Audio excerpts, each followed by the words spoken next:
And we are live for our 13th Terran Tuesday.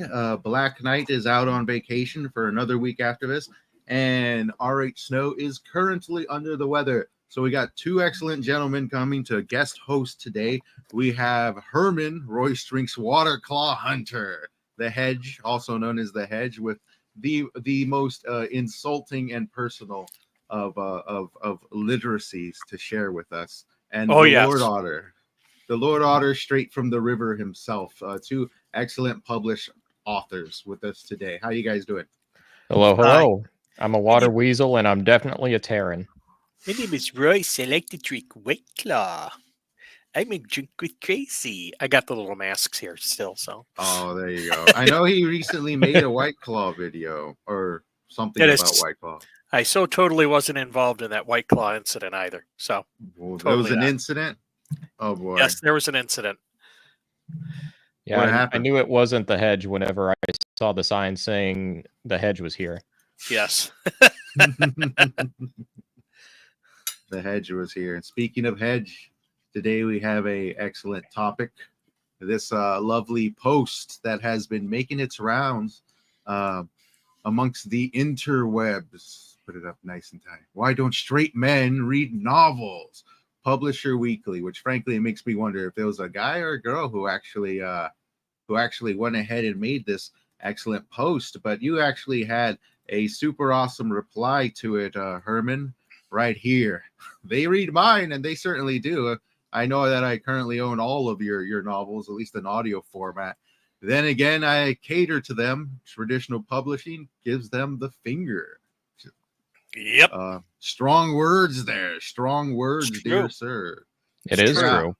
I personally avoid traditional publishing for a number of reasons, trying to pull me out of this exit solo mode. There we go. Number of reasons, but you gentlemen have at it. What brings those harsh words, Herman? Well, recently I went looking because this isn't the first time that I've had this. Recently, I went looking at a lot of these agencies. A lot of these agents. I went through about I think it's like about 7 of them, and I noticed that the number of men represented was like 20% or lower by these agencies, these literary agencies. And I've been wanting to kind of go through them and look at more of these. How many of these agencies and what's the level of representation. But it seems like there seems to be a bit of a bias there, and I kind of wonder why. And of course, they're not pushing. I mean, they didn't pick up my book when I tried shopping it around, and even though I had one agent who did pick it up, tried selling it around, and basically probably couldn't. I mean, it's Wow. say that, but they obviously acknowledged the talent I had because I got a little note at the end of the rejection saying you are extremely talented or something like that. So they understood I could write, but just not selling it. And you're going to tell me that guys are going to read Fourth Wing? I don't think so. It's definitely not catered to them, that's for sure. No. And yeah, I'm not It's sure not who catered it's towards to. water weasels either. Yeah, it's bad. It's So, very bad. I'll never forget. I was sitting outside when I had the Midland Comic Con. I was sitting right outside of a Barnes and Noble. They have those big windows, and I could look right into that. I could look right into the store, and saw a lot of people looking at games. I didn't see a lot of people looking at books. And here I am selling them. I literally sold out of books at that Comic Con. I mean, I took three of each book. I reserved them in case somebody had a problem and contacted me. But I mean, I completely sold out of books, and I was kicking myself for not bringing more books because I probably could have sold, I don't know, probably somewhere in the range of 60, 70 books. There you go, man. See, there's a market for sure. And it may be these cons, it might just have to be these cons go out there that the thing is that um, more than half of the people that come to my table are usually males, and they're usually young males, and it's beginning to make me wonder whether given up on they've just given up on going to the traditional outlets and are going and finding this stuff elsewhere. So It's possible. It's possible, man. That's for sure. Have you have any experience with that, Lord Otter? Well, yeah, to a certain degree, yes. At the very least, whenever I walk into a bookstore myself, I'm thinking, how many books here are actually catching my eye? And the truth of it is, not really any of them. The ones I'm looking for, the ones I can find in a bookstore, I have to actively look for, because all of the books that are put out on display on different tables, they are very clearly not for me. Like, just from even so far as something as basic as the cover on the book, it does not reach out to the eye and grab you and say, okay, I want to be read. It's just flat. There's this level of abstraction that just it's not very interesting to me, and it seems to be the case with a lot of male readers. I want to see that action, that energy on a cover that you see a lot in kind of like classic comics and a lot of older literature. I think the reason why a lot of men anymore, why they flock to video games, anime, manga, etc., is it's appealing to that, maybe not completely, but a lot more than modern literature is. It also doesn't help that we have book talk, which is very much not catered towards men. We have romantasy, which is, I mean, it's. I hesitate to even call it romance. It's more smut first and fantasy a very distant second. So it's it's kind of unfortunate. yeah, it's smutty YA with dragons and magic. Yeah. And we get right down to it. Sounds like the fanfic writers grew up. Pretty much. I mean, that's where a lot of this stuff is coming from, and they realize they can't make any money publishing, you know, off of pre-existing properties, so that they switch to something else. And of course, when I originally started publishing back then, it was chick lit, and that was the big thing. And while that still exists to this very day, it's like very marginalized now. And now they've moved on to things like cozy mysteries and whatnot, which is fine. I don't Yeah. have an issue with that, but they're selling like stuff like Court of Thorns and Roses and that all those different types of series as epic fantasy, and they're not. They're really romance when you get right down to it.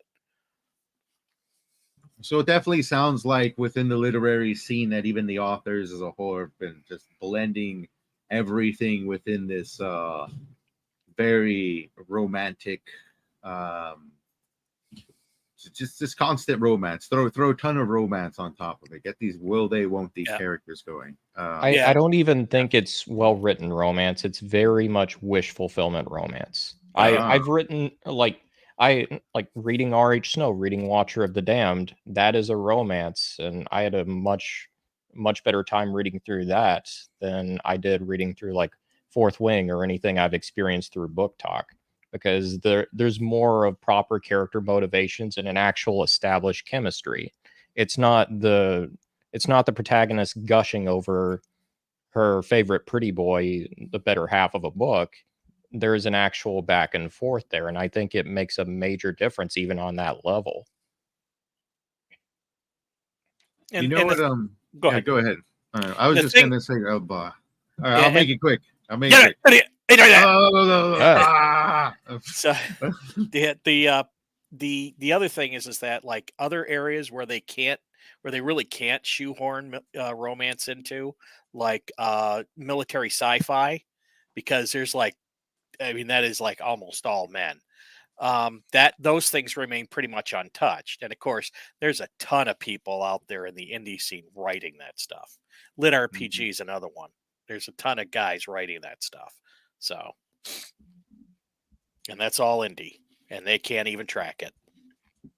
Yeah, one thing that I've noticed about a lot of these romances too is I think the authors also kind of grew up on anime because they kind of remind me of these really over the top anime romances that are kind of like just super schlocky that you Yeah. often see and stuff like that. And I think Yeah, that we get a lot of that, and maybe to a degree because a lot of these authors also are young and seem kind of sheltered to like a fair amount. How much of them have actually been through like long-term serious relationships and romances and actually went off on life adventures and stuff like that, like all that. Sometimes when I pick up a new piece of literature, usually off of Audible, because they're always just throwing shit at me, I'm like, oh, let's give this a try. A lot of it feels more so how somebody imagines something to be rather than something actually playing out, or events more. The literature doesn't feel as down to earth or as realistic, kind of like what I'd imagine going off an adventure would be like, or I'd imagine facing this or that would be like, it doesn't feel like the writer really has been through much. Yeah. Well, I mean, and it's just like bizarre. I mean, I write fantasy, so it's like, me saying it's bizarre is kind of like, oxymoronic, but um, it's like the bizarre thing, like in Fourth Wing, there's one part where she finally gets to meet, or come in close proximity to Zayden Ryerson, or was that guy's name? it's Ryerson or Riorson. I don't Ryerson, know. yeah, That's a Fantasy terrible names. name. but she's like commenting about how she's scared of him, and how hot he is at the same time, and I'm like, who the hell thinks like this? Well, This it, guy it's this not guy's just it's guy's not gonna just kill one you. or it's not once or twice. Every time she looks in his direction, she is commenting on how much she wants to like be close to him, how much she actually wants to do it with him. I'm like, Yeah, who thinks like this? Like, exactly. you've got to be like either the creepiest protagonist on earth, or this is just straight up bad writing, because most people would not act this way. Yeah, it just, Yeah. I, that's one of the It's things that drove me nuts about that. it sounds like the opening to a soft porn movie. Well, I mean, there's some elements to that in Fourth Wing. Yeah, I never Yeah, I'm got not that far. surprised. I never picked it up. I never picked it up. There's just so Y- much to read out there that's good. You're not missing anything, trust me. So, but I don't want to sit here and constantly harp on that type of stuff. Right. I mean, it's I think there's better literature that's aimed either towards men or women that are much better written than most of what you'll find on Book Talk, or even Hmm. just a lot of current literature that's being published through the mainstream channels today. I know that there's this magazine, this old school magazine I want to get my hands on. It's literally called Men's Magazine or something like that. It's just jam packed with like action stories and Ian Fleming esque adventures. And I'm like, dude, that's what I'm looking for. As soon as I heard that, I'm like, that's going to the top of the pile. yeah, and there's a lot of and plus there's a lot of other places out there that, like Atheon is one of them, and Bane is another one, where they are sort of catering to that an indie market, but also very sort of male forward market in that same thread. And Larry Correa commented on it too. Larry Correa is the guys in who's the writer for, I think, is Monster Hunter International, I believe. I know it's Monster Hunter, but I can't remember whether it's international or incorporated. I But think international. I've yeah, seen it on Audible. also Son of the Black Sword. That's another one of his. And he is, guys are buying his stuff left and right. Very male. It's very it's positioned towards a more male reader. It's more action and adventure and whatnot. So, I mean, there are guys doing that in the traditional sphere. So it's not like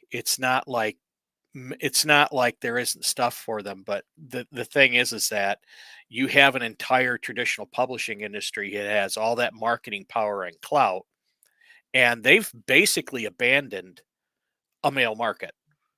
And I was told this a very long time ago, before I even started, that men are walking away from books, and they got other things they can do, like watch video game, or watch videos, um, on streaming or video games, or read nonfiction, which is the big thing.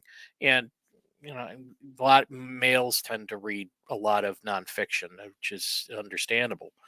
But for the most part, I was told that you should probably gauge your writing more towards a female audience, and I'm like, you got to be kidding me.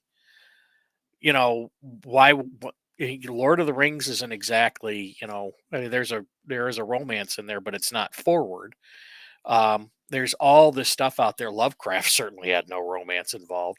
There's all of this literature out there that is not that was that could be read in any way, but you had to be sort of devotee of that particular genre. Well, that whole marketing strategy, it's even worse whenever you consider that certain properties that are aimed towards men can also attract women just as easily. Yeah, Like, well, I mean, I read a study not too long ago about how the difference between male and female reading patterns, and men tended to be what was it? Men didn't actually take time to sit down and read. A lot of them, like audiobooks, one of the reasons why I do audiobooks. A lot of them will work on something and listen to an audiobook. And as a matter of fact, my kid, who's got Asperger's, that was the primary way of getting him into a quote reading, or at least getting him through the public school, was to get all the books that he needed to read on audiobooks. And he could sit there and focus in on those like a freaking laser. And then of course you got people who are dyslexic that can't read. But women will actually take time out of their schedule, sit down and read. And women tend to be more gregarious on what they read. They can read stuff that is oriented towards men, and they can read stuff that is more towards the more preferable to feminine tastes, whereas guys can't do that. Guys want things to go boom, you know flashing swords, and horrors and deep dark mysteries and all that other stuff. So there is a difference in reading patterns, and it's just that the industry is basically decided they're going to focus on one and not the other. That's most industries these days, unfortunately. Yeah.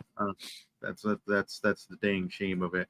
But the indie scene has definitely noticed an untapped market, and has been really going at it. You definitely got older writers going at it, like Blaine Pardoe. We're speaking about him behind stage, Yeah. with his series, which I think definitely. I read the first two books, geared towards men, maybe. I think because they're not super duper action packed heavy books, but there's definitely, you feel like the gravity of everything, and it opens up with a very I guess you'd say like a violent sequence, and his covers definitely explode with action.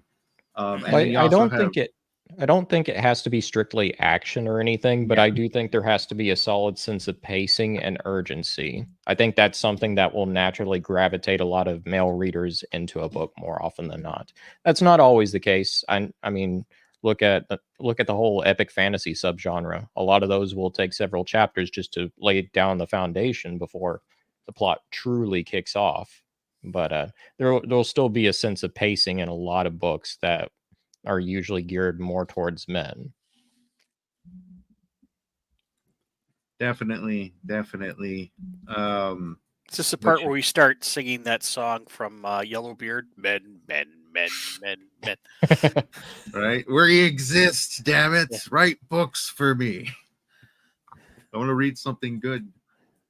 But yeah, I just been spending most of my time in the classics when it comes to this, and like you said, a large portion of it is publishing, and I can only imagine the nightmare that is going through classic publishing, when just like for me, trying to get a physical copy of a book out there just seems nightmare enough, because you gotta go through a lot of different hoops and stuff like that. Now you gotta also try to cater to a particular market, and only that, like that would drive me insane, to be honest. Well, it's bad even whenever some of the some of the biggest published writers out there, like look at Brandon Sanderson. I've watched some of his writing lectures, and he even talks about how he got published. And like even while he's describing the best tips for getting into the traditional publishing, maybe it was just me whenever I listened to it. You could hear just a little bit of bitterness because it takes more than a bit of luck to actually get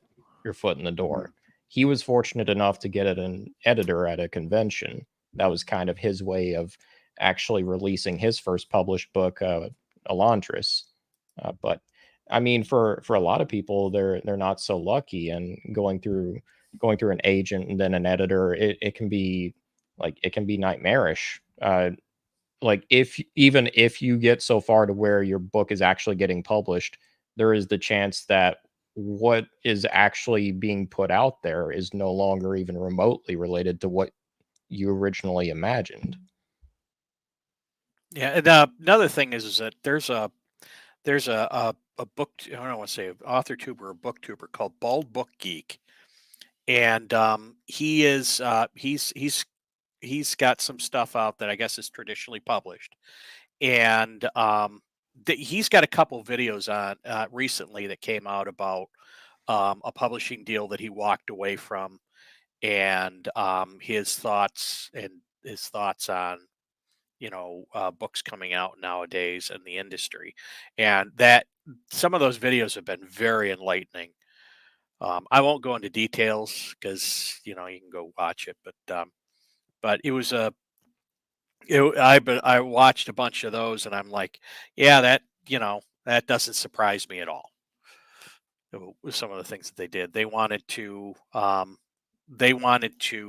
change his book in a bunch of ways that that pushed it more towards a woke mindset, and he was like, I don't want that in there, and his agent kind of agreed. So it's one of those things where they are pushing this type of stuff, and they are trying to distance themselves from a whole bunch of readers because they think what they're pushing now is what's going to be the future. I guess I don't know, but there's a huge Mhm. amount of people out there that are not buying these books. Readership is on the decline. Take the freaking hint.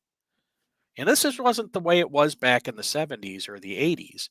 A lot of publishers would bring on people and they would foster them to the point where they would, at one point they'd have to cut them loose, or they, move them up or give them more marketing. And they're just not doing that anymore. You either make your money or you're out.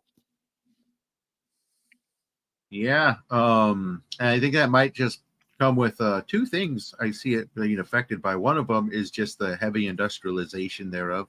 I remember reading this book on like how to write a script that get picked up, and pretty much all their points were take away all your creativity and think of the safest bullshit you can think of and write that a million times until somebody buys it.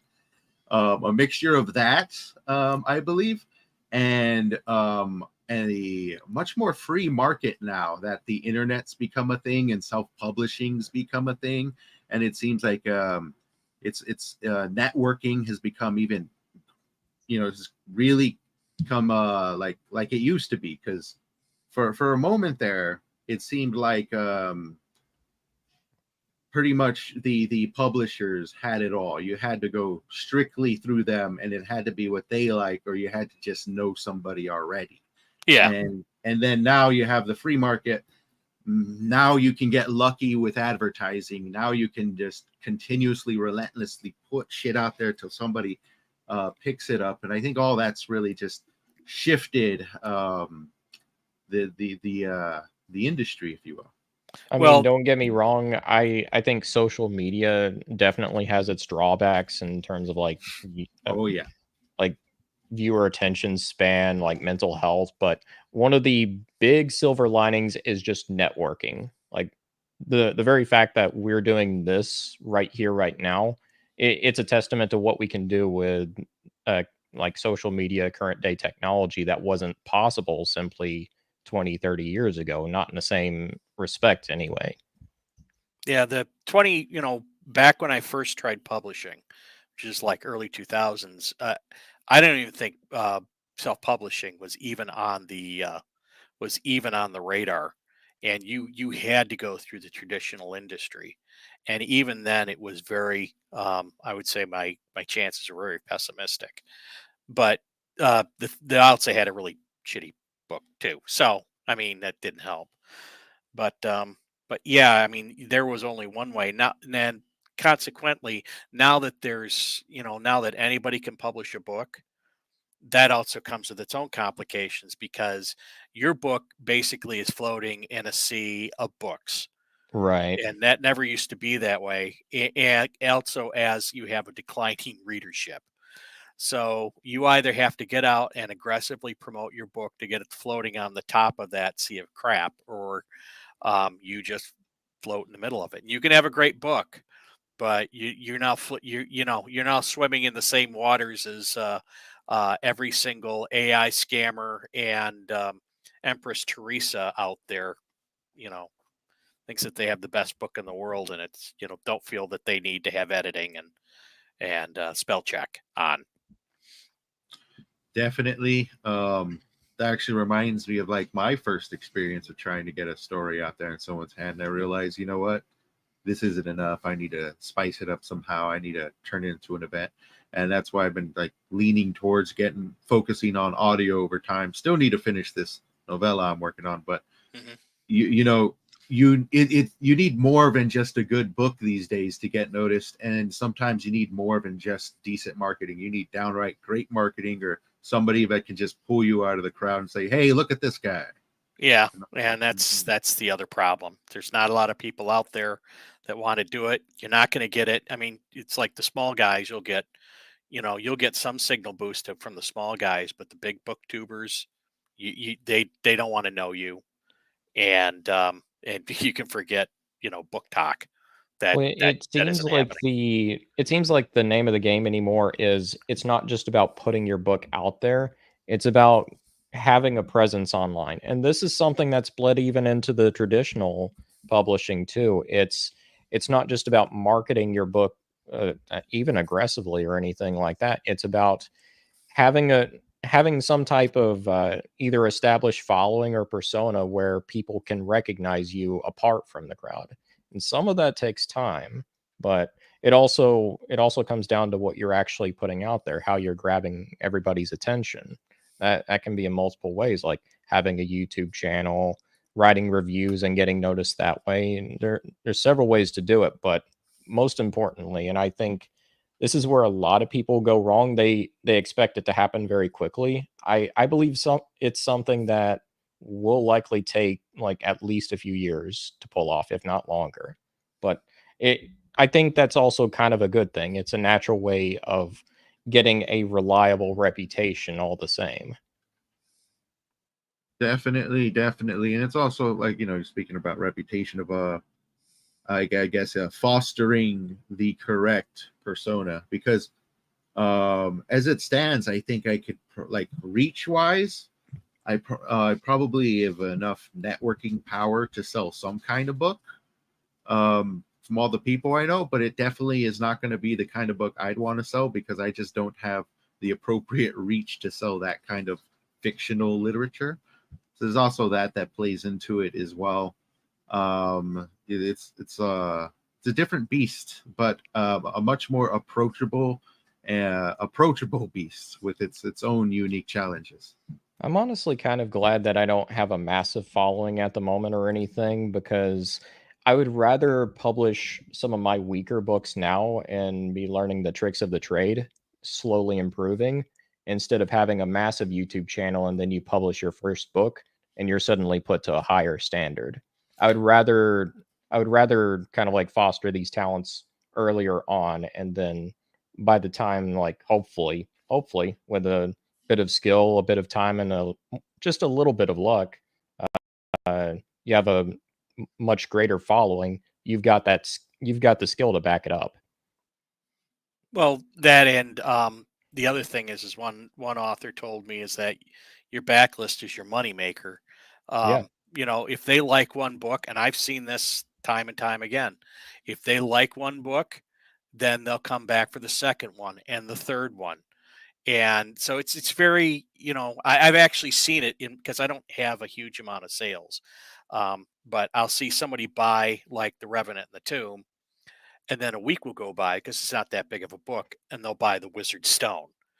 And now I'm seeing it where I'll have somebody buy one, and the next thing I know, I'll have another for a different purchase for, like, let's say they buy the Revenant the Cult, they'll go to Revenant in the Tomb and the Wizard Stone, and they just go right down. They just go right down the backlist. So the thing is if you have like 8 books in your backlist, and all of a sudden one of your books hits it big, you're going to have a lot of people going back to that backlist and buying all of your previous stuff and reading it, because if they like one, they're going to like the other. So building a backlist before you get big isn't a bad idea. Right. I completely agree. It's why I've heard a lot of people say that writing and publishing in general, it's a marathon, not a sprint, because you kind of need that backlog. It Exactly. it does kind of feed into how some indie authors make it big with by producing a lot very quickly.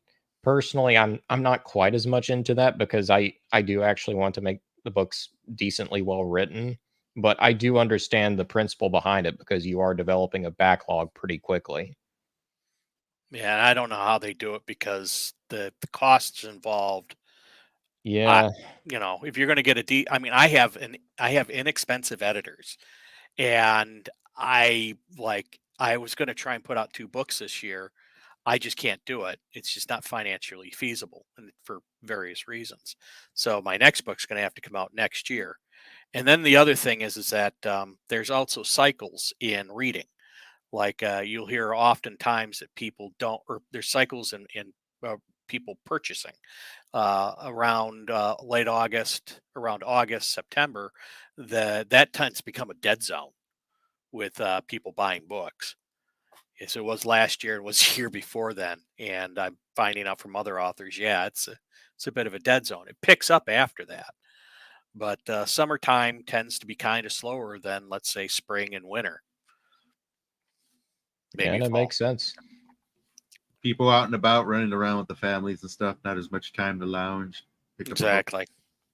I Yeah, mean, near the end of the year, you're getting closer to the holidays. Everybody's looking for good Christmas gifts to give one another. true, true, or something to get your mind off the holidays. That too. It is getting colder outside. Yeah, so that could be a good reason to also approach it by doing a physical release as well as like an audio release, because I'm not sure if that stays true with audio books as well. Something tells me they may have a bit more staying power.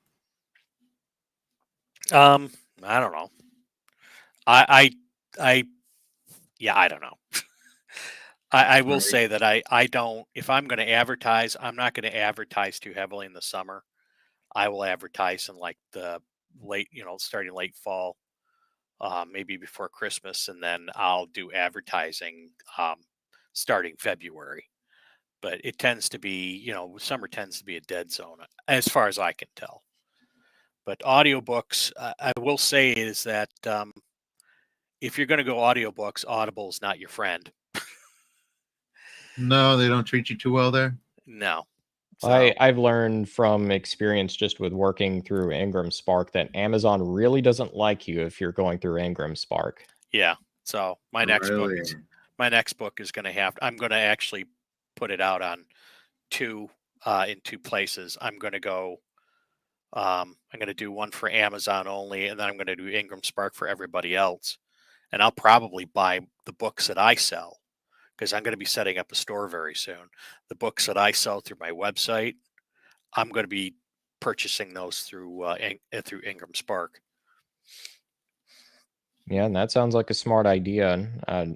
Probably one of the big factors that's ended up making me choose Ingram Spark is just the fact that you can format a hardcover version for your book. At the very least, in my case, that's what's ended up selling the most.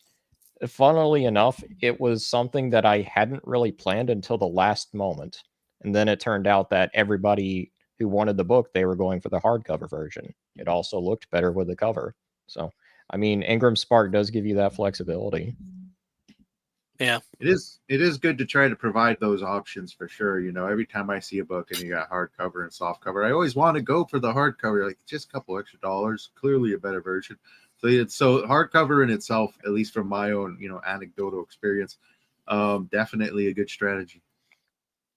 Well, I think I'm going to be doing a hardcover pretty soon too. Although I'm probably going to Kickstarter it, but I don't think it'll be this year. But yeah, I mean, the nice thing is, I figure if you're going to do a hardcover, do something with like an illustrated hardcover and try and give some like sort of cool options. So if they want to collect it, if they want one of those things that are collectibles, then you do that and then have like a signed, a signed hardcover.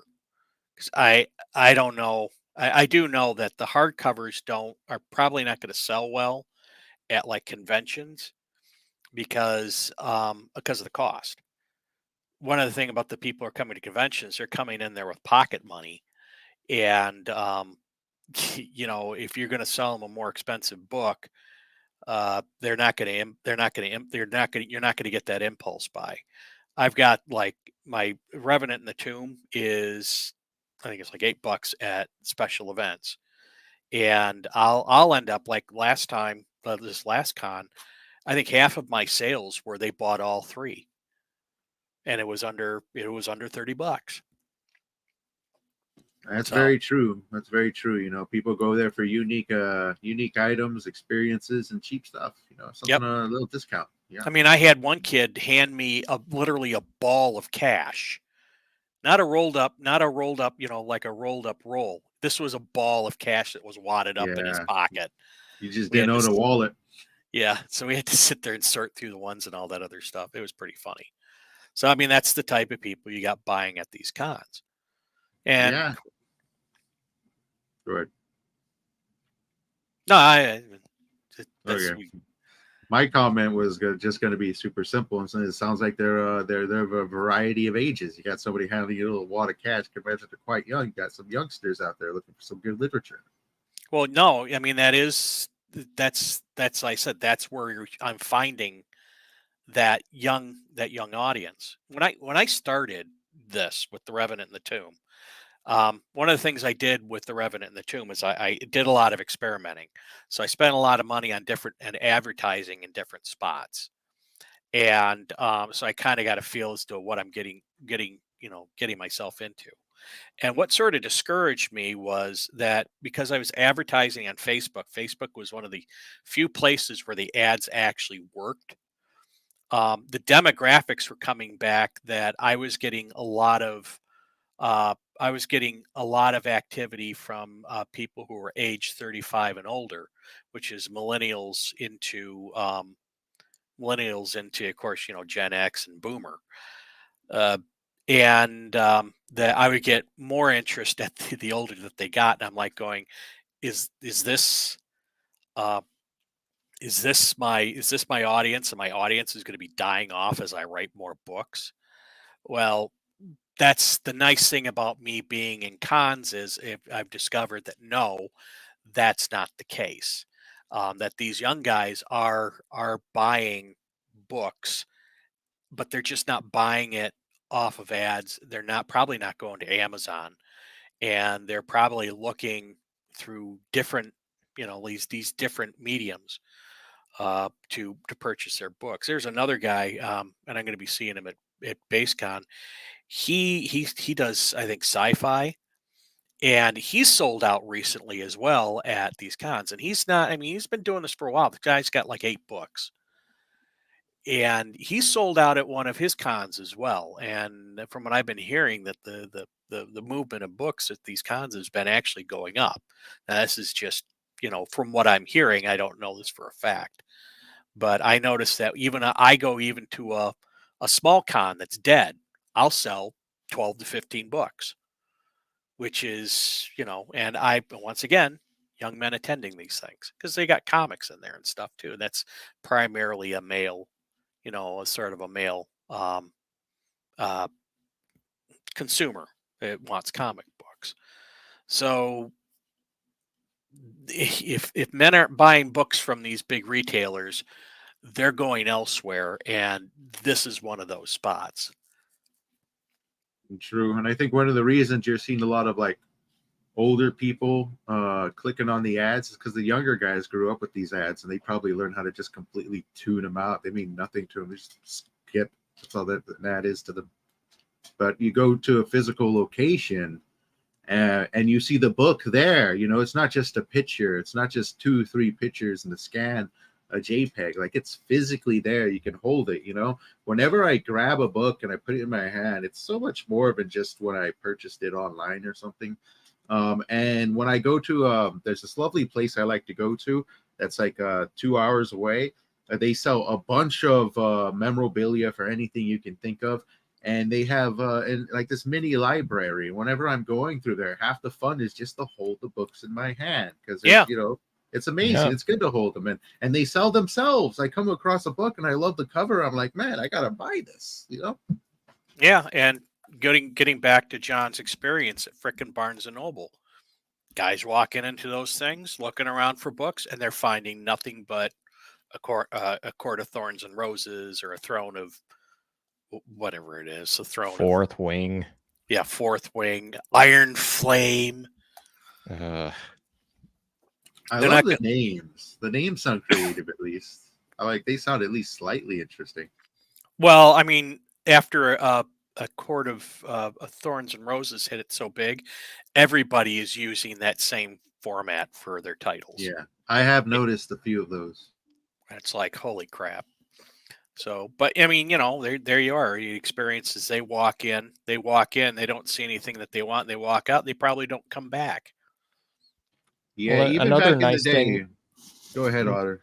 Another nice thing about going to a convention is you can pick up a book and you can actually turn to a page and get a feel for the writing there. That's one thing you don't get through an online bookstore.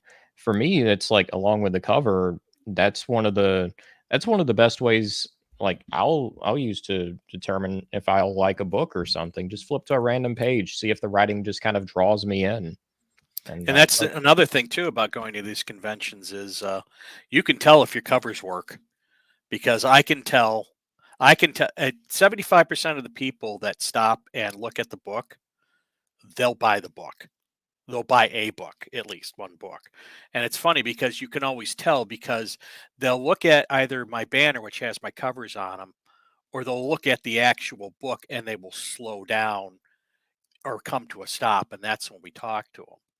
So they're not looking at me. They're not looking at the table or my bookmarks. They're looking at the book. So I know that the book works, or that the cover works. So it's Yeah, one way to yeah, it's one way to find out if your cover sucks. yeah. Right there, it's stress testing it, man. You know, which a lot of people, they don't get that option because a lot of them just sell through the internet. How much of them even really get a chance to meet any of their fans? Exactly. So, and they all want signed books, and I'm more than happy to sign them. I'm also with RH Snow here saying men want heroes, they don't want lectures. Exactly. Bingo. She's got it. She knows. Yeah, RH Snow Yep. definitely knows. Yeah, I also think that's one thing that really appeals to men in literature a lot too, is having this this inspirational figure where you're like, I may not be exactly like them, but I can like strive to be like them. I can improve myself. I think that's one thing that still entertains everybody about Conan and Solomon Kane all these decades later. You can actually see them kind of like dealing with these larger than life situations that most people would just kind of like either would probably perish, but somehow they find a way to push through, and that's inspirational, and that makes you want to keep on reading. I think we're starting to see that more with especially in indie literature, and I couldn't be happier because of that. I think that's one of the elements of reading that's been missing a lot in recent years, and I'm glad to see it starting to come back. definitely. I need to catch up on some of the newer stuff because half the titles being thrown around, I've barely heard in passing. But from what it sounds like, you know, most of them are worth just knowing in passing and nothing more. But like, you know, with the industry kind of on the down end, so to say, with all these lovely Court of Thorns being released, does that open a window for guys like us to increase our audiences? It's a gap in the market, of Yep. course. Well, I used to say in software, I used to say making a fine living off of the incompetence of others, which is what it is. I mean, Really, yeah. if you are in a company and you have to make shareholders happy or you want to make the company profit, you don't just throw away, you just don't turn your nose up at paying customers, which is essentially what traditional publishing is doing by not trying to target men. They're basically turning their nose up at their money. So okay, I'm good with that. Would If they I can even figure, know how to target men in the first place? Like, seems like this has probably been going not. on for a while. As Sit far was as it? I think it's something like 60 to 70% of the publishing industry is female, and I think it's actually up in like the 70%. And I'm sure that there are some that do because I know of a few that are a little bit more on the nose and know what they're looking for. I mean, cripes, my wife is my main beta reader, and she knows she has an idea as to what men kind of want because she kind of wants the same. But there are some that I call them the radical feminist types that just they think that if they allow men to if the men are allowed into the space again, that they'll never have another female writer again, and it's just absolutely ludicrous. really is, it really is, like female writers created entire genres, and Yeah, yeah, John. it's all kind of like a span from this weird thing. I don't know if it's got a name, but it's like you can't say anything good about men unless you got to give a caveat for women. Yeah. Um, Well, it that's kind also of also take a look at where the major publishing industry is located, which is New York City. Where do they lie on the cultural and political spectrum? true. And plus, you're going to be much more insulated in the city than you are going to be in most other locations. Exactly. I mean, the cons I'm going to, where all these guys are buying books, they're way out in the boonies. You know? That's where the buyers are, the future Yeah. readers, especially in the boonies. They don't got places to go, man. They got to sit down and read your book.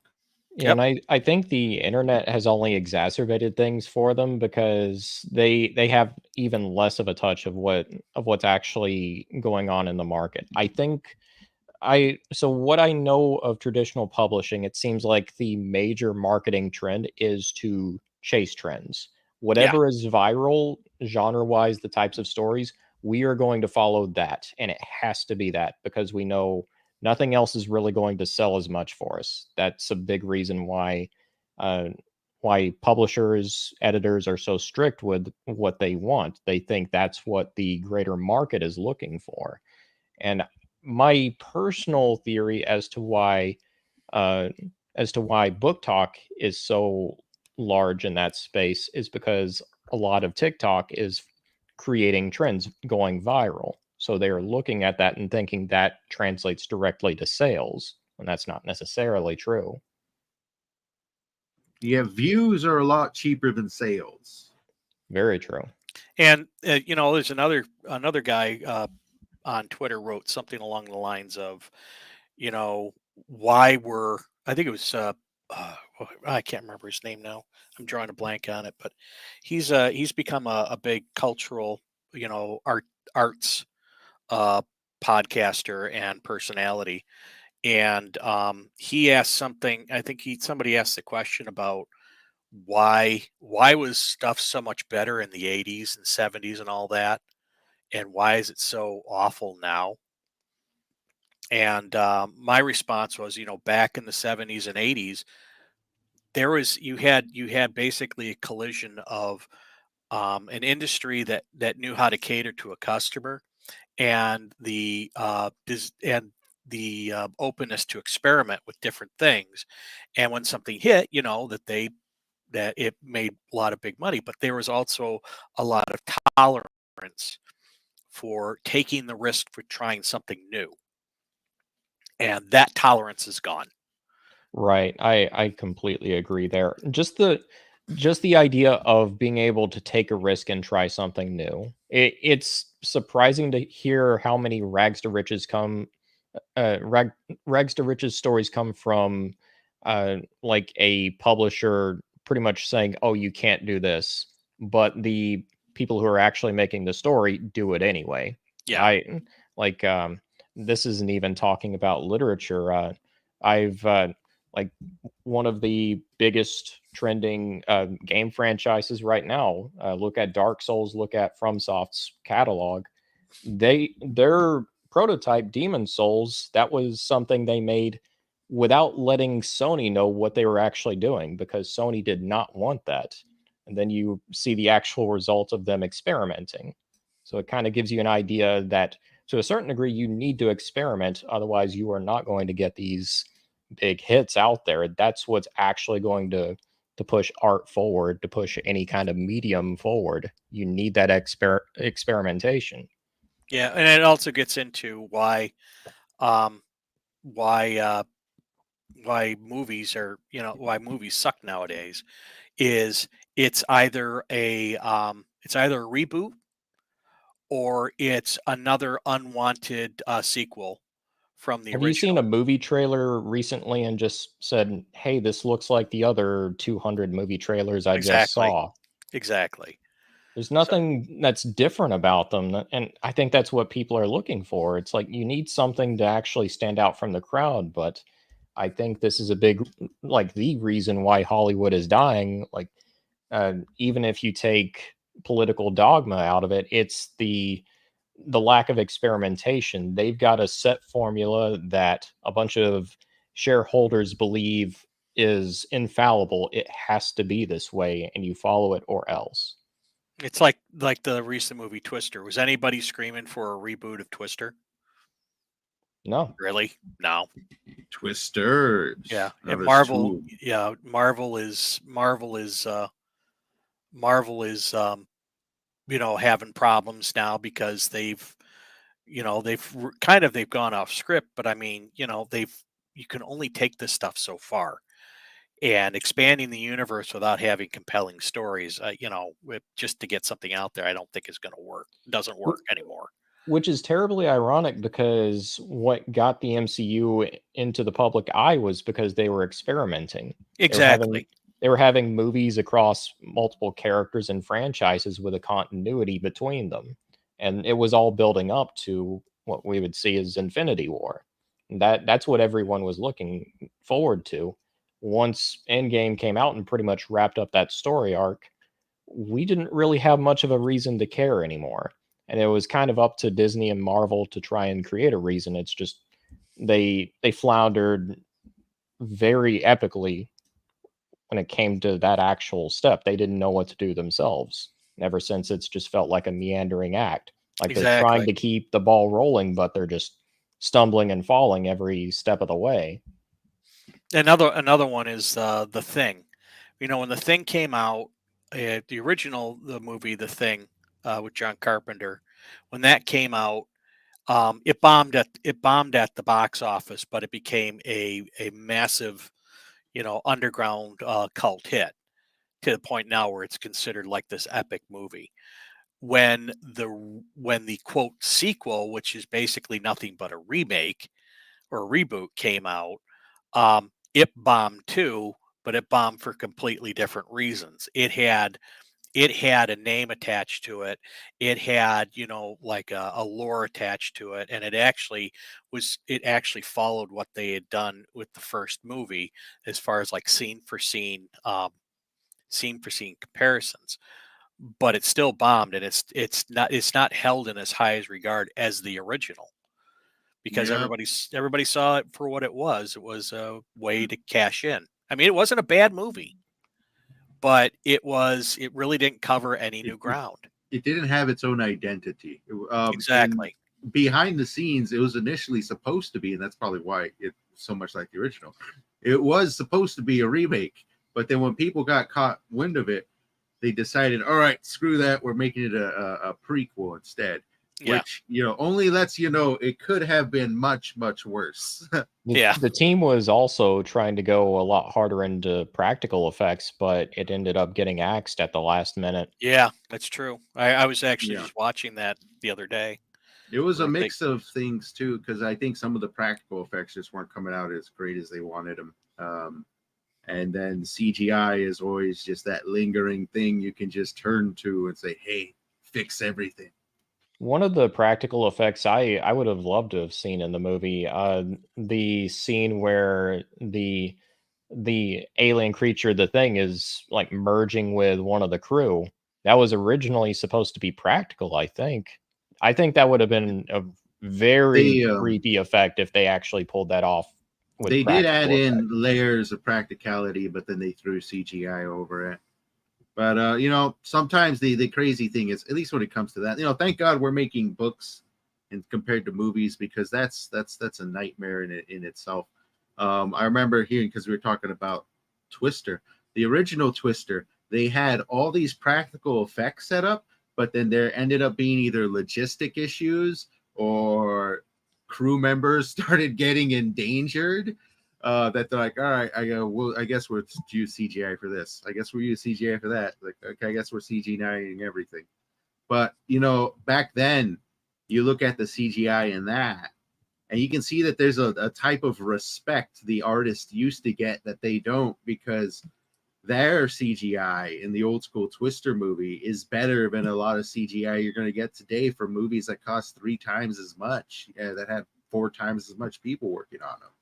And it's I think that's a similar complaint across all industries, is they've all just got contempt over time, and now they're watered down and they're nothing like they used to be, and they're just kind of like just crumbling pillars of society that have lost their flavor and are parodies of themselves. Well, Pretty much. I think a lot of it just comes back to that desire to want to try and create something new, to do something that hasn't been done before, to try and innovate. With Twister, you actually got that to a certain degree, even though they were using more CGI over place of practical effects. It still felt like they were trying to make the absolute best of it, because that was still in an era when CGI was pretty much a relatively new technology. Like, there were a few movies that had come out by then that were really testing it out, but not with weather effects. I mean, at at the same time, like, you will see actual videos where it's breaking down the actual effects for the Twister itself, how they were actually able to do it, and it still looks pretty damn good even today whenever you watch the movie. Yeah, I mean, Jurassic Park, lots of CGI, straight up gigantic CGI dinosaur straight in your face. It looks great. Terminator 2, the villain was basically a CGI blob. Looks amazing to this day. Black Panther, that end fight scene is horrific. Horrific of a fight scene because you can't see anything. What's remarkable about Jurassic Park and Terminator 2 is if you try and like isolate the CGI, you can see the cracks in the paint, you know. It doesn't quite compare to what we have today. The genius behind it is that they would blend it in with practical effects a lot of the Yeah. time, to where it would by the time you noticed it, next shot, something else is happening. Jurassic Park has a ton of animatronics that are being kind of like laid over each shot, so you never notice the CGI too much. And that's the thing, it's almost like I don't understand how they could do these pure CGI movies that your pure CGI videos or movies or whatever that that costs so much money, but yet they don't look as good as the stuff when they actually had practical effects. The Thing, all practical. But everything after that, you start looking into stuff being put out nowadays, it's almost like, can we go back to practical effects now? It's not even practical, because I guarantee you, like, I've seen some movies with practical effects today that suck, and it's because they don't have the respect for the artist. Like, No. you have all these CG companies that come out say they don't work with Disney because Disney tries to rush them, and then they got to produce these absolutely sloppy work. That I don't think that any effects department could actually be allowed to make the greatest things that they're completely capable of, whether it be practical or digital, with the terrible management they've been having. And I have a question for you guys, because this is a literary podcast. What's the CGI of literature? What's that thing they keep leaning on and saying this is going to be the magic thing that fixes everything, but it's been making everything worse? AI. Yeah, AI is a good answer. I would probably go with that too. What's your experience with AI in literature so far? None. Very little. Mhm. It's more, I've seen that a lot of people who are really experimenting with AI are trying to publish their own books with AI. It's just it only takes a surface glance to see the actual cracks in the woodwork there. Yeah. It may look convincing for a second, but then immediately, if there's not any errors in the actual continuity of a scene, it's little things where you can immediately tell that this feels a little, what's the right word, sterile. It doesn't have the same energy or flair as you would with like a Generated. master writer. Well, the other thing too is that I've been down this road before. I write software for a living. It would be I've done technology. A lot of people wouldn't believe, or I've worked with technology. A lot of people wouldn't believe. The thing is that it, y- y- writing is a craft, and you have to learn your craft. And having something else do that for you, it's not helping you. Matter of fact, it's hindering you. And this is typical when any new technology comes out. There are a bunch of people that I call I forget what I was actually calling them, but they're like these people who get completely enamored of something new without actually knowing what it can really do or what its output It's a is. form of fanaticism. Bingo. That's what it And that is. anything that's produces a new technology, everybody thinks is going to be somehow better or greater. The internet was the same way, and that's what gave us the .com bubble. So this is the same thing. At one point or another, like Grammarly's got it. Grammarly's got it in their spell checker. And yeah, I guess I use that because probably Word probably has it in there too. So maybe it's very little. I have Yeah. very little interaction with AI, but I'm not going to an AI to write a book. It's my ideas, my words, um, my prose. I can't see giving that up to something else. And plus, if you think about it, books are some of the cheapest things that you can actually produce. I mean, to record a record and whatnot, it can get kind of expensive, especially with the software. All you need with the book or and video, and of course videos and TV, very expensive, especially when you get into specialized effects.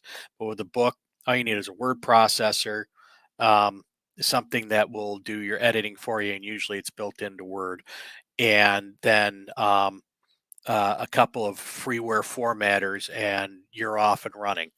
Maybe like going to Canva for your covers, or some tool to go get your covers, or even buy a cover for like 99 bucks.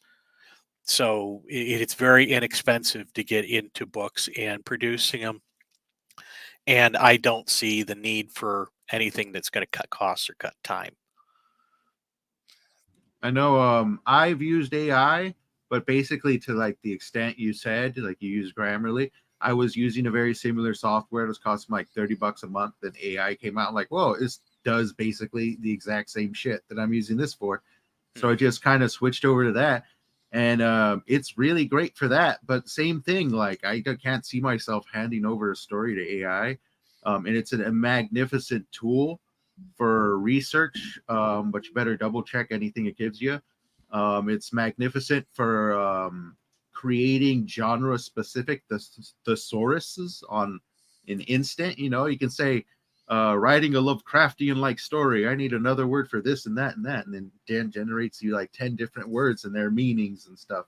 So it's really great for that stuff to like, help flesh out ideas, but like it's a tool, not like an end all be all. You want to actually Mhm. write out the entirety of something. And it's um not as good as everybody thinks it is. that's It has true. quite a few flaws that It a does. lot It's a of. limited device. People treat it Right. like it's magic. Right. What AI is really good is it's good at recognizing patterns over a large amount of work or data or whatever you want to call it, and basically generalizing, trying to come up with its own sort of like amalgamation of what's there. It's not going for perfection or anything. It's just trying to imitate it in a very loose way, and often erroneous too.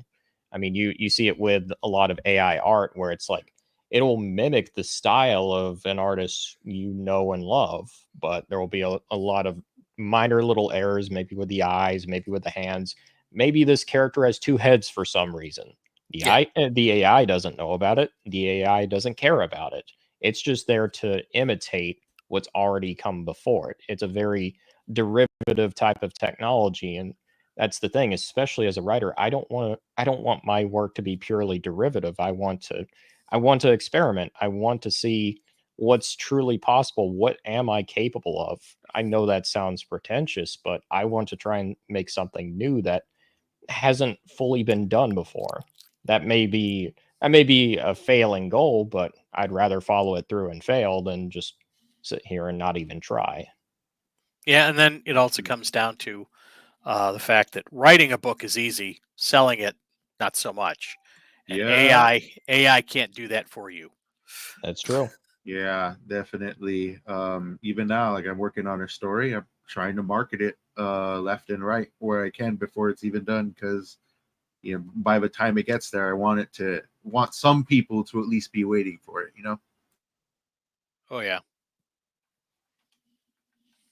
Yes, AI definitely a thing, and I listen to a lot of short stories online. You talk about men listen to audiobooks.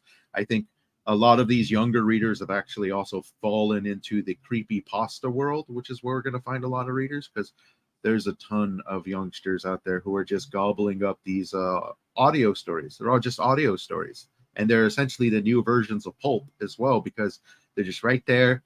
You can find dozens of them online, and now AI has been essentially ruining those to a large degree, because you're hearing like it was bad enough that half the stories out there, like pulp, because I own like shit tons of pulp books and magazines and I read through them, at least a quarter of the stories are actually pretty shitty.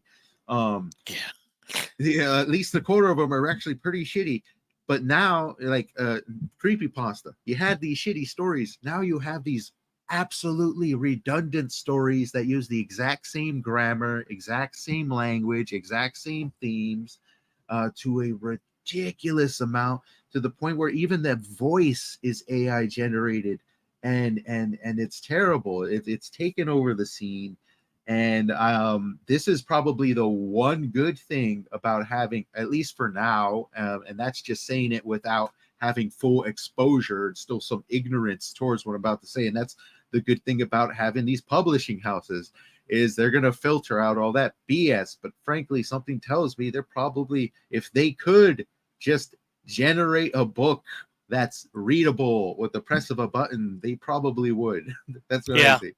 Oh yeah, And they absolutely would. I That's what's wouldn't doubt happening it in the for a music. second. That's what's happening in the music industry right now. The two largest AI music programs are getting sued, so that way the producers of the music could just generate music themselves and get the other guys out of the way. yeah, I agree. It's just sales suck. I like the sandbox better. Yeah, unfortunately. Can't you got to, at one point or another, you got to put it out there for somebody to read. Right. So, and I'm not spending like 3-4 grand per book just to give it away. So, Yeah, no thing. Yeah. Plus, like, I think it was you who said it, that if nobody knows you, they're not gonna want your shit for free either. exactly. Yeah. So, it is what it is. To a large degree, yeah.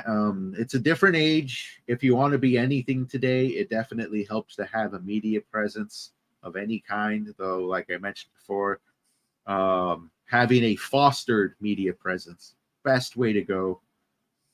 Which is what I believe you're doing, Lord Otter, right? That's the whole Lord Otter persona, your fostered media presence. Yeah, it's well, honestly, it's completely not me just having fun with a character on Twitter. No, it's not it at all. But it does have its perks at the same time. I mean, Totally not it at all, man.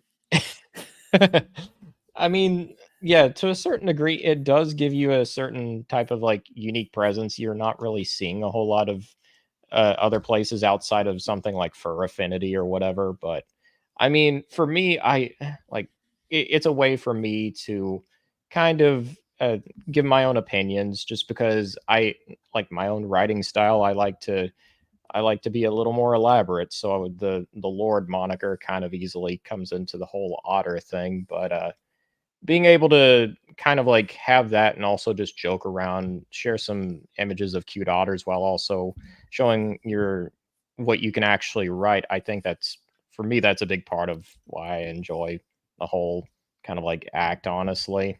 It does tie into kind of like I think otters are cute. I think a lot of people like otters too. It yeah, Frederick's saying otter is weaponized cuteness. That's a good way of phrasing it. Well, that's marketing for you, is weaponizing something, get people to notice it, buy it up. Like, yeah, I could see the otter bit definitely making you stick out. And probably like a lot of furries are going to be disappointed when they pick up your book and there's not that much fursona stuff going on. Yeah, there's none of that in there, which I mean, I don't mind grifting in that way. It'll be fun. Yeah, I don't mean any harm by it, but I don't mind. At the same time, I don't mind whatsoever. You know what you could It's all in actually good do? fun. Well, you could actually do this. Just came to me. It's great for marketing. What's You that? should look into getting a bunch of otter plushies. I thought about that in the past. I need to. I really need to act on getting otter plushies and a T-shirt of some sort. Right. I And think see that's if you good can merchandise. get a custom otter plushie done that looks like your your image with a crown on it, the cape and everything, and a little scepter in the hand. And then that way when you go to cons, you can sell some otter plushies, like $12 each. Oh yeah, for sure. Yeah. It, I mean, I'm gonna start looking into cons in the future, but that's if I take the physical book route, because clearly you're gonna want a physical book, or have just a really kick-ass website. You got to have something if you go into cons. Right. You need to have a certain level of strategy, and well, I'm not quite to the level of Herman here, but I'm getting there. But I'll be I there. have no freaking strategy, so you're at my Or, level. Oh, I kind of just take it as I go. That's more or yeah, less my strategy. I definitely. I'm doing stuff where I hope I fail upwards. Yeah, that's a good way of looking at it. Like even if something doesn't work out, you can learn something from it, or you can meet somebody new who like where it's like you can both help each other out. So I mean, there's always something you can learn. That's how I see it. There's always I always see an opportunity even in failure. I think that's a good life philosophy to live by. Yeah. I know I live in an area where I'm lucky enough to be near a fair amount of cons. I just need to get out and go to them more, and maybe print a few like cards and shit, just hand them out to people. Because marketing, especially if you're indie, that's one aspect you don't hear a lot of people talk about, is the marketing. It's like, man, you could have the best book in the world, but if you don't got the marketing, no one's going to know you're out there. Yeah, well, unfortunately, marketing is one of the toughest things out there. Period. Yeah, And Yeah. you got I to do some crazy shit to get marketed correctly. well, there's a bunch of stuff you could do, but you probably don't want to because it makes you look bad. Like, but it's really I'm coming to the conclusion that the marketing aspect of it is you wait for somebody to somebody big enough to signal boost you and hope for the best. That's what it's coming Right. down to. But I mean, I'm grinding out an audience with every book. So Mm-hmm. at one point or another, I guess I'll have enough people who want to buy my books. I don't know, but Right. Buy the man's books. yeah, the thing is you got to experiment and try different things because like I said, I would have never known that this audience. I thought my audience was like dying off because of Facebook, and come to find out, it's not, because I've been trying these different things, and even with the cons, there are some cons you just don't go to. like dedicated toy and comic cons where it's nothing but toys and comics. Going there and selling there was that Mhm. was a complete disaster.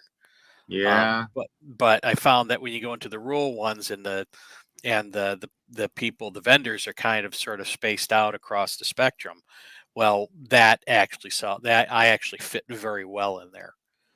So it's these little things. You try different things, you keep trying it until it works. But I hear that. I've come to conclude that maybe Amazon ads are a waste of money. So I hear that a lot actually. When it comes to ads, I always try to ask people about them because, you always get a different answer, but a lot of people really don't think too yeah, highly of Amazon. yeah. Amazon. Facebook does work. I have used them. I used them at the Revenant and the Tomb, and I actually got some pretty good response Wow. out of the blue. And the Wizard Stone, I got a pretty good response. But this year it hasn't been so great. So, and I Slow you. blame, yeah, I blame the economy and the fact that I'm putting out the first book of two in a series. So, but you get a lot of people giving you book marketing advice, and most of it is crap. Yeah. So, Well, speaking of advice, we got less than 20 minutes to go. What is your advice to anybody who wants to get into self-publishing? have a lot of money, Have a lot of money. That's a good one, have a isn't it? lot of money beforehand, be ready to spend a lot of it. You know, um, don't. A lot of it's common stuff like don't publish your first work. Don't publish your first work. Mine certainly wasn't. Mine actually was a giveaway that failed. Don't expect to be big overnight. Spend a lot of time building up your backlist. Don't worry about now. Don't worry about getting rich now. Expect that it's going to take a lot of time and concentrate on your book because it's a heck of a lot cheaper to put out one book that you don't have to go back and revise than to put out a crappy book that gives you a bad reputation, um, and then have to spend more money to go back and revise it. And experiment, try different things. Don't listen to people who are giving you advice, but be honest. Don't take every piece of advice that comes along because it's not always true and it doesn't work for every genre. Yeah, Not and bad. Not bad. Go what I ahead, would brother. say is, yeah, whenever you're just starting out in the writing, I would I would agree with what Herman says about not publishing your first work to the point where I kind of broke that rule already. The first book I wrote, I did finish it. Then I almost completely rewrote it in a lot of ways. So I always think that when it comes to your first published book, whether it is your first novel or not, there's going to be some trial and error there. There's going to be a lot of learning experience, a lot of hard lessons learned, but more than anything, I recommend keeping with it. So this is my personal recommendation, just getting into making writing a habit. If that's what if that's what you find that you want to do to actually publish, uh, do a little bit just about each and every day. Make it a rhythm, and on top of that, find a good writers group. That's a big reason why there's the Iron Age here.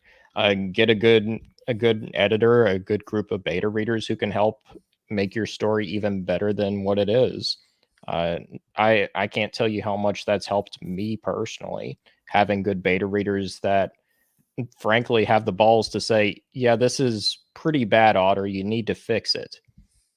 Having that honest criticism does mean a lot in the long term because it's better to get that criticism while you're still writing a book instead of putting it out there and then hearing it. But yeah, honestly, I would say just keep with it. Like writing is a learning experience that is going to take you years out of your life, but at the same time, I think it's absolutely worth it. Just hang in there. It definitely has to become a bit of a hobby, that's for sure. That's one Yeah, of the reasons I lean towards short stories. Cause like, dang, I don't think I got like the wherewithal to actually sit down and kind of focus on the entirety of a book. Well, I think more than anything, writing should be fun. And I think that's the case with a lot of things in your life. It's like whether it's a job or not, I think finding a way to make what you're doing fun is going to affect the outcome in a positive way in some way, shape, or form. If nothing else, it's going to help strengthen your resolve to actually do it.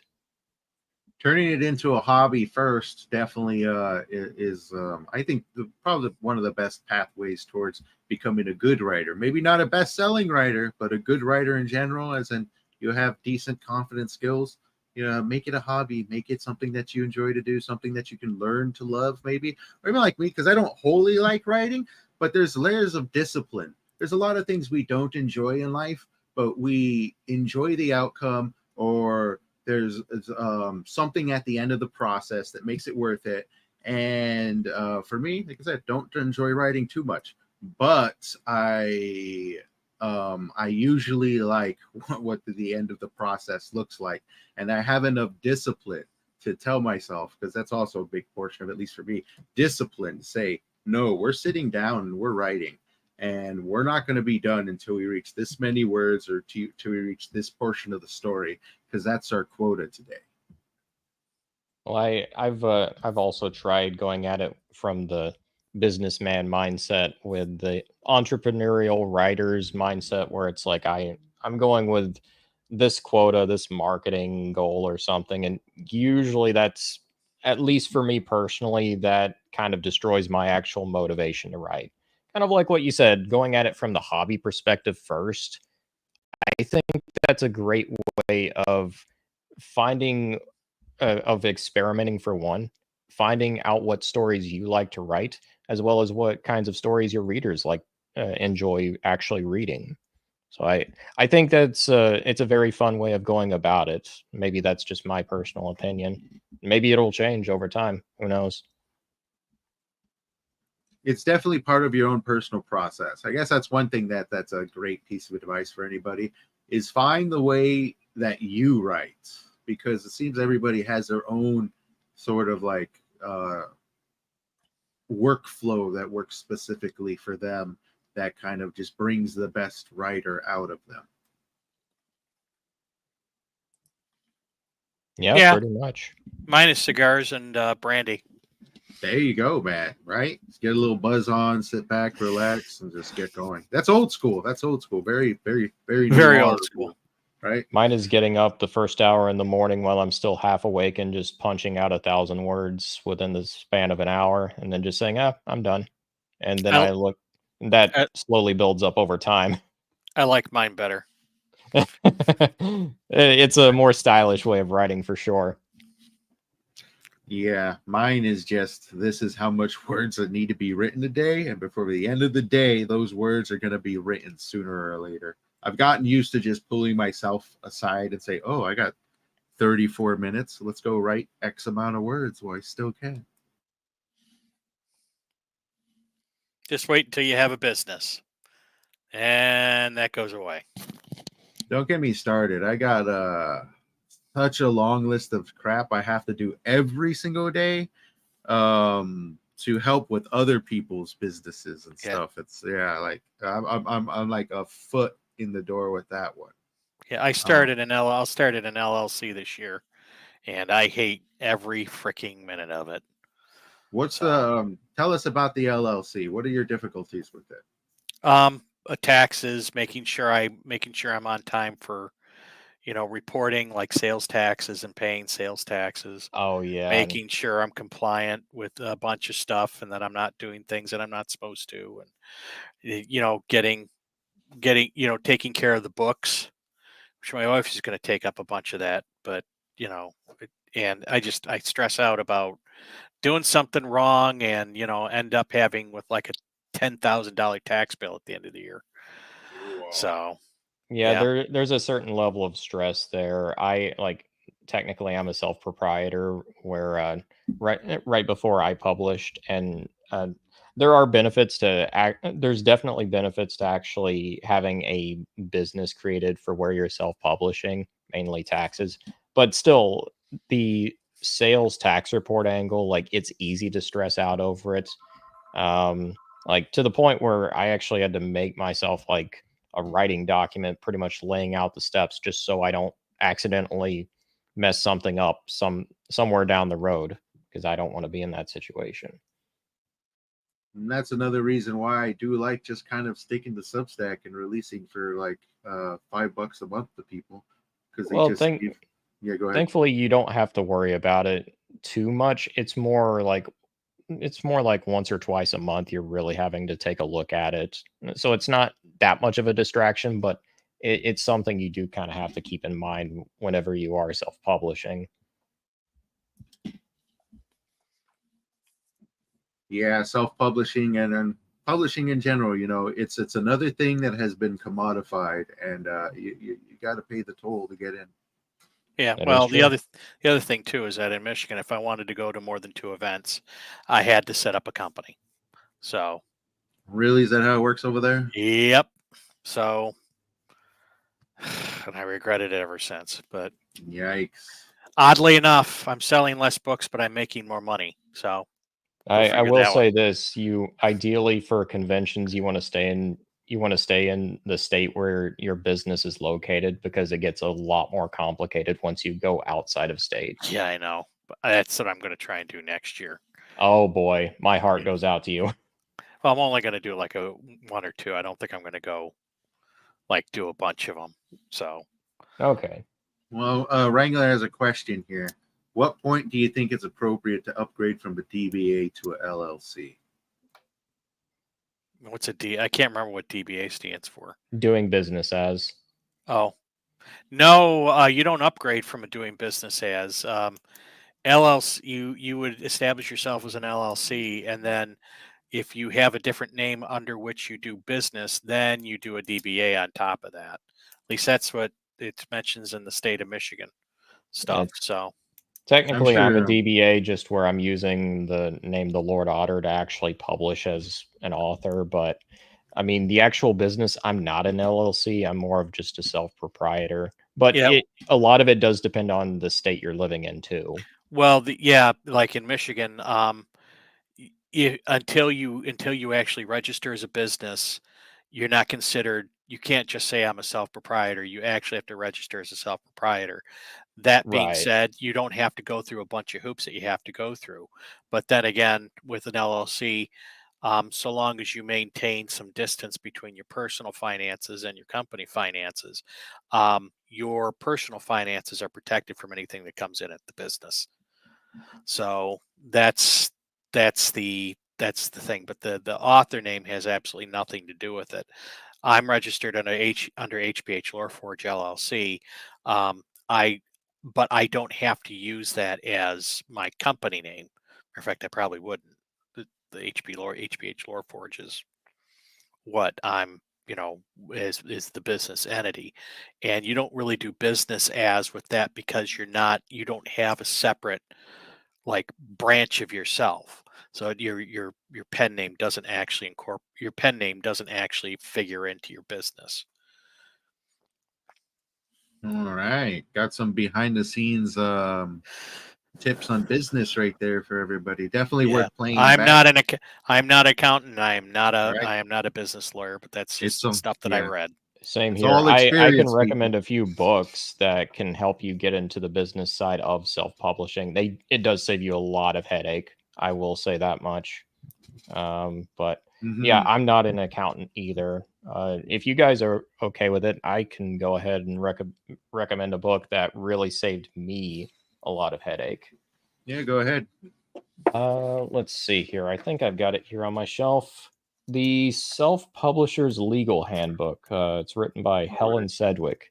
She's a really good resource if you're looking to get into the self-publishing field and trying to learn more about the finer legal details behind it. She gives you a really good idea of what to expect. That way you're not Nice. stressing out over everything. All right, I'll have to look that one up. But with that said, we are in our final minutes, gentlemen. Thank you so much for joining us today. Where can Buy we my find book. you? Buy my book. Buy his book. Buy their books, people. And I got both of your books linked down below, or at least your Amazon links. Woohoo. Feel free to share any links you would like posted in the description afterwards. But where can people find you guys? I'll let you go first, Herman. Like everywhere. Twitter, Minds, Twitter, Minds, Facebook, on Discord, Drink with Crazy Discord, Otter's Discord, my Discord, which is I think it's the HPH Lore Forge Discord, and Gab Getter, and I have a YouTube channel called Herman P. Hunters the Lore Forge. There you go. Literally everywhere. Everywhere. Every frickin' where. He's in your neighborhood. He's in the house. I might actually be in your shrubs, peeking in your windows. Right. How about you, Lord Otter? Where are you these days? The advantages of being a hedge. Well, when I'm not in the river scavenging for food and fish and clams and such, I'm usually on Twitter and X. I have my own Discord called the Otter Side. Clever name, I know. I'm also on YouTube under the same name of the Lord Otter, and you can also find some reviews and articles and other sorts of written opinion pieces on downstreampulp.substack.com. That's where you can find me. There you go. Thank you, gentlemen, for joining us. This is the end of the stream. Everybody who has been checking this stream out, if you like what you see, please subscribe, leave a comment down below, let us know what is up, and you can find these gentlemen's books in the comment section below or the description down below. With that, we are out of here. Take it easy.